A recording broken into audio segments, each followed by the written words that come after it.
नमस्कार दोस्तों, मैं हूं सपना सोंधिया और आप सभी का स्वागत करती हूं मेरे YouTube channel English grammar NCERT by Sapna ma'am. आप सभी की डिमांड पर आज मैं शुरू करने वाली हूं क्लास 11 की हॉर्नबिल बुक का पहला chapter the portrait of a lady, जिसे लिखा है खुशवंत सिंह ने। इस कहानी में हम खुशवंत सिंह और उनकी दादी के खूबसूरत रिश्तों को जानेंगे। यह कहानी सिर्फ एक व्यक्ति का चित्रण ही नहीं करती, बल्कि एक दादी के प्यार, त्याग और उनके मजबूत व्यक्तित्व को दर्शाती है।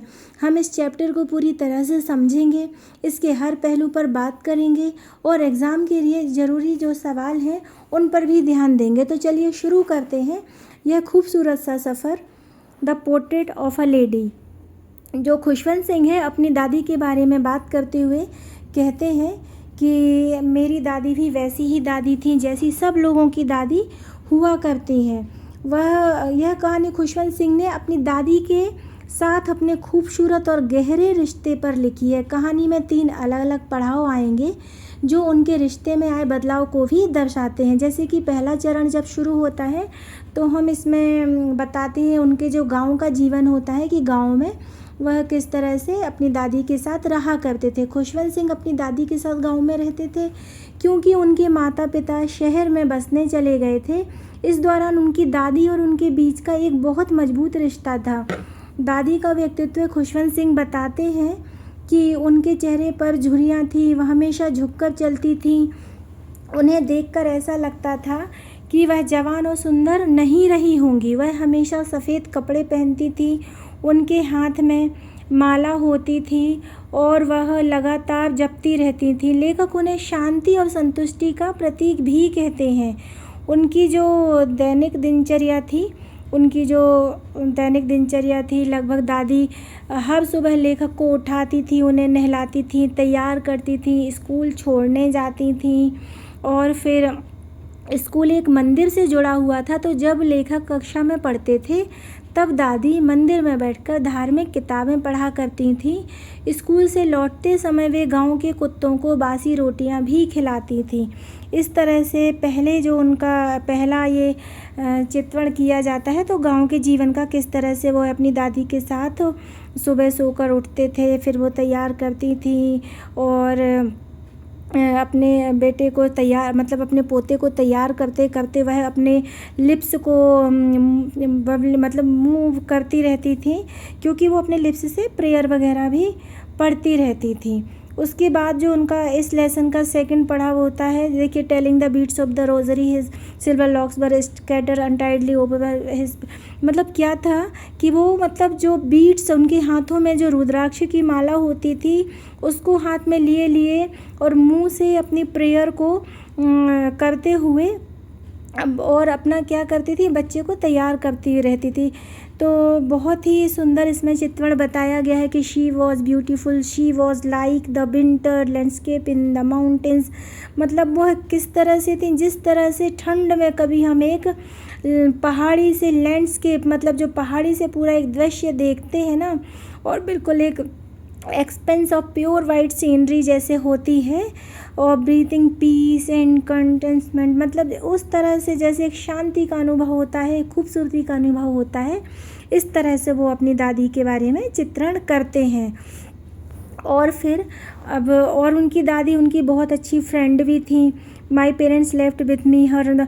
जब उनके पेरेंट्स उनको छोड़कर शहर में रहने चले गए थे तो हमेशा से वो उनको सुबह उठाती थी, जैसे कि मैंने भी बताया, प्रेयर करती थी, कुछ गुनगुनाती रहती थी, भजन, भगवान के गाने वगैरह जो भी होते हैं। और जो खुशवंत सिंह थे वो अपनी दादी की आवाज़ को बहुत ध्यान से सुनते थे। हालांकि उनको उनके गाने में कोई इंटरेस्ट नहीं था, पर उनकी जो दादी हैं उनकी आवाज़ उनको बहुत पसंद थी। खुशवंत सिंह को अपनी दादी की आवाज़ इतनी पसंद थी कि दादी की आवाज़ सुनने के लिए वो उनके गाने को सुना करते थे।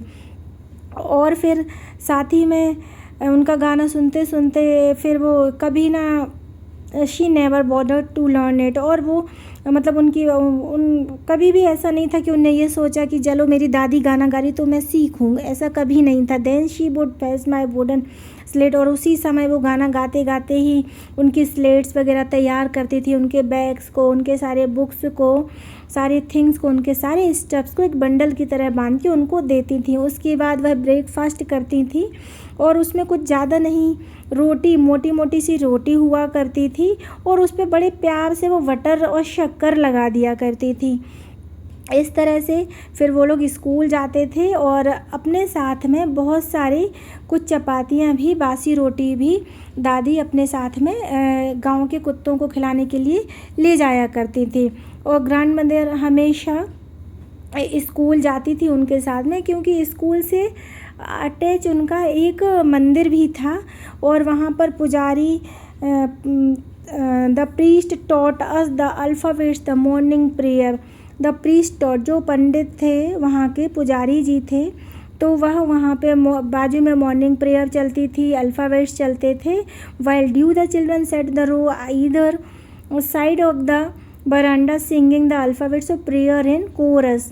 मतलब बाजू में उधर स्कूल के बरांडे से सटा हुआ उनका स्कूल और मंदिर साथ साथ ही था, तो बाजू में बच्चे बरांडे में अपना अल्फ़ाबेट्स गाते रहते थे, प्रेयर करते रहते थे कोरस में। और वहाँ पर उनकी दादी एक स्क्रिप्चर्स, मतलब कुछ एक धार्मिक किताबें पढ़ा करती थी। और फिर दोनों का जब वही, जैसे ही इनका स्कूल फिनिश होता था वैसे ही दादी की प्रेयर भी फिनिश हो जाती थी और दोनों अपना वापस आने के लिए रेडी हो जाते थे। और इस समय वह डॉग को जो भी रास्ते में उनको मिलते थे, मंदिर से, गेट से लेके अपना घर तक आने तक, तो वो उनको फॉलो करते रहते थे, क्योंकि वह उनको रोटियां खिलाती थी। और कभी कभी तो ऐसा होता था कि जब वह उनको चपाती खिलाती थी ना, तो जो डॉग्स हैं वो आपस में फाइटिंग भी करने लगते थे। और फिर सेकंड पैराग्राफ में दिया है, when my parents were comfortably settled in the city.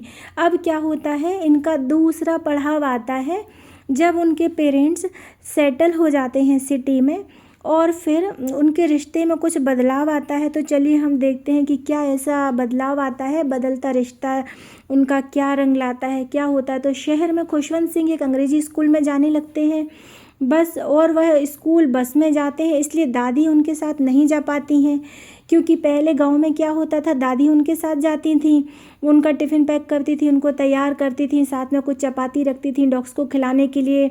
और बाजू में ही मंदिर में, जो स्कूल के बाजू से मंदिर था, वहाँ वो प्रेयर किया करती थी। ये दोनों साथ साथ वापस आते थे।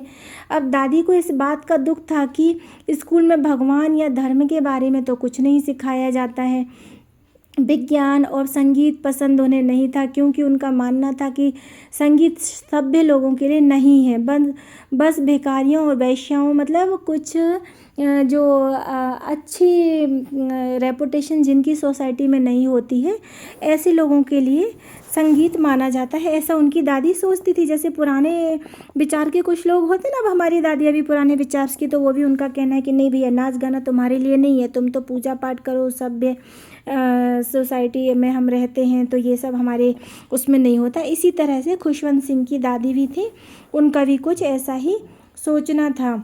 और फिर ऊपर से उनको इंग्लिश मीडियम स्कूल था, तो उनका जो पढ़ाना, मतलब साइंस वगैरह, म्यूज़िक, ये सब था, और म्यूज़िक भी उनका पूरा इंग्लिश में ही रहता था, तो उनको कुछ मज़ा नहीं आता था। तो इस तरह से था। इस तरह से फिर when I went up the university, अब उनका जो एक अलग से फिर चेंज आता है। अब क्या हुआ था, जब वह स्कूल, जब शहर में आए थे, तो उनके बीच में थोड़ी थोड़ी दूरियां तो बढ़ ही जाती हैं, क्योंकि अब दादी उनके साथ स्कूल नहीं जाती हैं और डॉग्स को चपाती नहीं ले जाती हैं, तो मंदिर भी नहीं है, तो अब वो बस में जाया करते हैं, तो थोड़ा सा रिश्तों में दूरियां आ जाती हैं।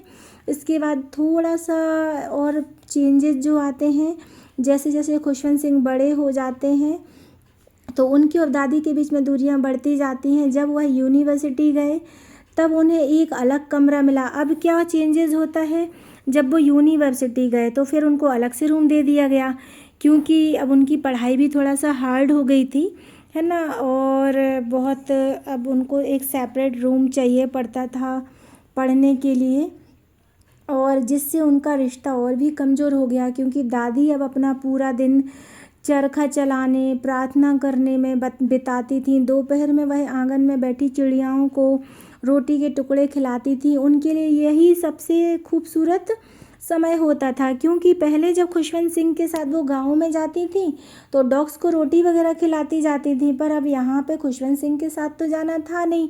अब उनको अपना समय कैसे भी तो स्पेंड करना था, तो उन्होंने एक नया तरीका देखा था कि आंगन में बहुत सारी चिड़ियाएँ आती हैं, उनको वह दाना खिलाती थी। इस तरह से उनका जीवन थोड़ा सा मतलब सेटल हो रहा था। उदासी की तरफ से थोड़ा सा वो अपना ध्यान हटाने की कोशिश की थी। उसके बाद क्या होता है, जब वह एब्रॉड जाने लगे पढ़ाई के लिए, तो I was very sure my grand mother would be upset. वो बिल्कुल श्योर थे कि उनको लगा कि दादी बहुत दुखी होंगी। मतलब जब खुशवंत सिंह आगे की पढ़ाई के लिए विदेश जाने लगे थे तो उन्हें लगा कि दादी बहुत दुखी होगी, लेकिन और दादी ने तो अपना बिल्कुल भी दुख नहीं दिखाया।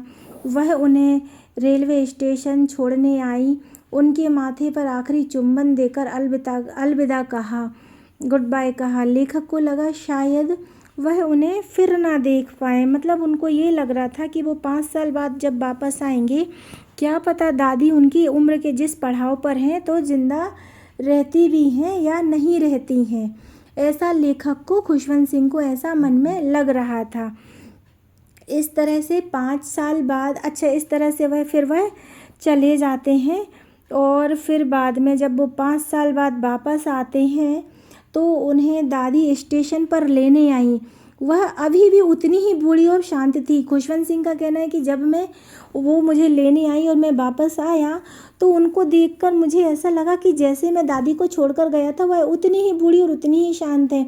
उस दिन पहली बार दादी ने अपनी प्रार्थना नहीं की, और वह प्रार्थना नहीं की पहली बार दादी ने। और उन्होंने क्या किया, वो एक्सपेक्ट क्या कर रहे थे कि दादी जब उन्हें छोड़ने आएंगी तो बहुत दुखी होंगी, पर वो छोड़ने गई बिल्कुल दुखी नहीं, बस उनको एक नॉर्मल सा चुम्बन दिया था और बस चली गई। अब जब वो 5 साल बाद आए तो उन्होंने देखा दादी में तो बिल्कुल चेंजेस नहीं हुआ है, जिस तरह से मैं छोड़कर गया था दादी बिल्कुल वैसे ही दिख रही हैं। After 5 years, I came back home and was met by her the station. She did not look a day older. She मतलब उनका वही कि वो एक भी दिन उनको बुढ़ी नहीं लगी, जैसे वो छोड़कर गए थे बिल्कुल वैसे ही लगे। उन्होंने अपनी बाहों में लिया उसको, खुशवंत सिंह को, अपने पोते को बाहों में लिया, और साथ ही साथ उनके जो लिप्स हैं ना वो बिल्कुल मूविंग कर रहे थे, क्योंकि वो अपनी प्रेयर रिसाइट कर रही थी। आज फर्स्ट डे था उनके आने का और बहुत हैप्पीएस्ट मोमेंट था उनके लिए। पर उन्होंने अपने जो चिड़ियाओं को खाना वगैरह जैसे देते उन्हें नॉर्मल अपनी लाइफ रखी। तो खुशवंत सिंह को थोड़ा लगा भी कि बताओ आज मैं वापस आ गया पर मेरी दादी ने कुछ रिएक्ट नहीं किया। अब क्या होता है, फिर उसके बाद जब शाम होती है तो एक अलग चेंज देखा, एक अलग परिवर्तन दादी को देखने में मिलता है सबको, कि उन्होंने उस दिन अपनी प्रेयर नहीं की।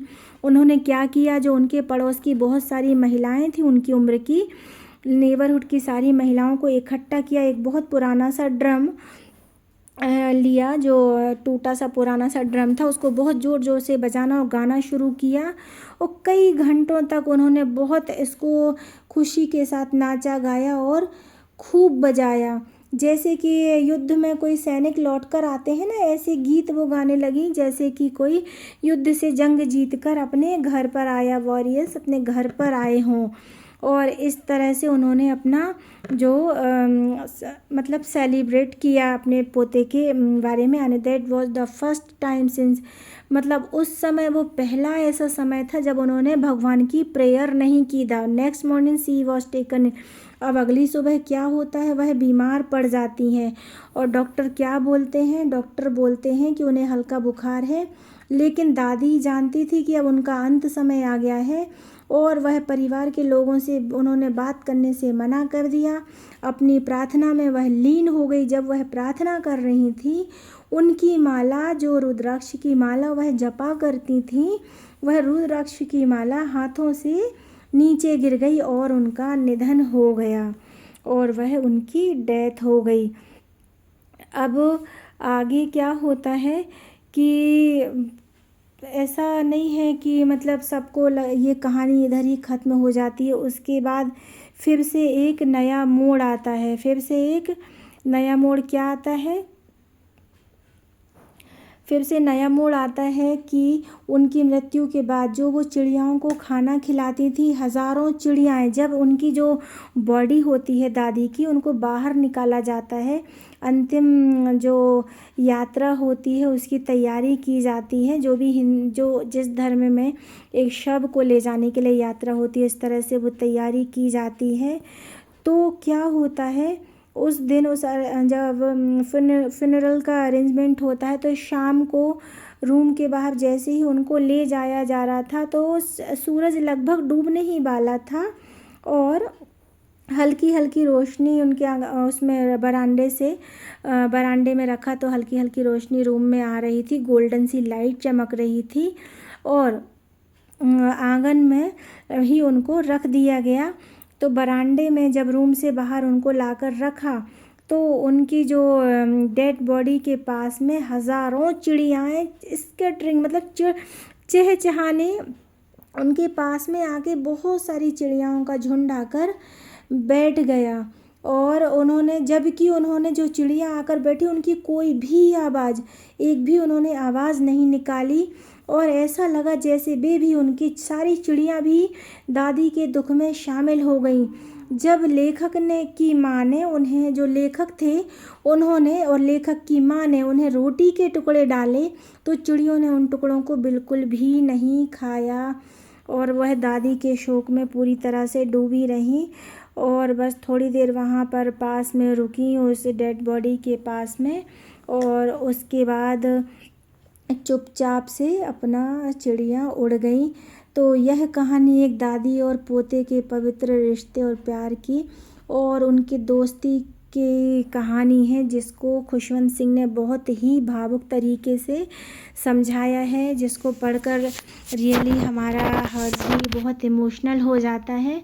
बहुत ही अच्छा रिश्ता था और बहुत ही अच्छी कहानी थी। चलिए, थैंक यू। और इसके हम नेक्स्ट वीडियो में हम the portrait of a lady की एक्सरसाइज कुछ क्वेश्चन आंसर भी डिस्कस करेंगे। और अगर वीडियो आपको अच्छा लगा हो तो प्लीज़ वीडियो को लाइक करिएगा, सब्सक्राइब करें चैनल को और वीडियो को शेयर ज़रूर करिएगा ताकि इससे और भी बच्चों का फ़ायदा हो सके। कोशिश करती हूँ आगे आपका सेकंड चैप्टर भी डालती हूँ। और अगर आपकी डिमांड में कोई नया ग्रामर का चैप्टर या इंग्लिश का चैप्टर आप सुनना चाहते हैं कि मैं उस पर वीडियो बनाऊँ तो प्लीज़ कमेंट्स में ज़रूर बताइएगा। तो मिलते हैं हम नेक्स्ट वीडियो में। Bye bye.